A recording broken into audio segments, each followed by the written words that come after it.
સૌથી વધારે બીક, ડર, ભય કોઈ વાતનો હોય તો મૃત્યુનો ભય છે. એ મૃત્યુના ભયમાંથી બહાર લાવનારું કોઈ સાધન હોય, આમ હાથ પકડીને ખેંચી લે. ડરવાની જરૂર નથી, મૃત્યુ તારું કઈ બગાડી નહીં શકે એવું સાધન કોઈ હોય તો શિવપુરા. અચ્છા, મને તમે દુનિયામાં હર હંમેશ માટે એવું કહેનારો વ્યક્તિ હું કોઈના બાપથી ન પીવું. તમે મને એમ કહો કે એ ભાવનગર મહુવા હાઈવે બન્યો અને ચાલીને રોડ ક્રોસ કરવો હશે તો બંને બાજુ નહીં જવું. દુનિયામાં કોઈના બાપથી ન ડરવું કહેનારો વ્યક્તિ રોડ ટપવો હશે ત્યારે, રોડ ક્રોસ કરવો હશે ત્યારે બંને બાજુ જોશે.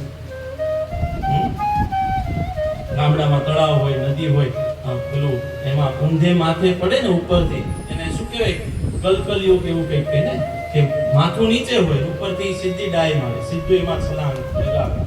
ગમે એવો મોટો તરવૈયો હોય પણ એ અજાણ્યા પાણીમાં ક્યારે માથું નીચે નાખીને ડાય નહીં મારે.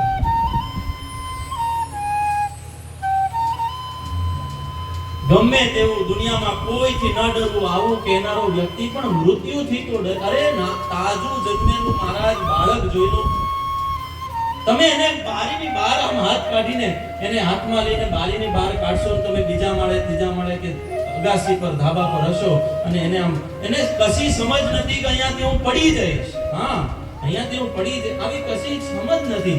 એવું બાળક પણ જેવું બારીની બહાર હાથ કાઢવાથી એ રડવા લાગે, પોતાના હાથ પગ સંકોચવા લાગે, કારણ કે એને મૃત્યુનો ડર છે. એક વખત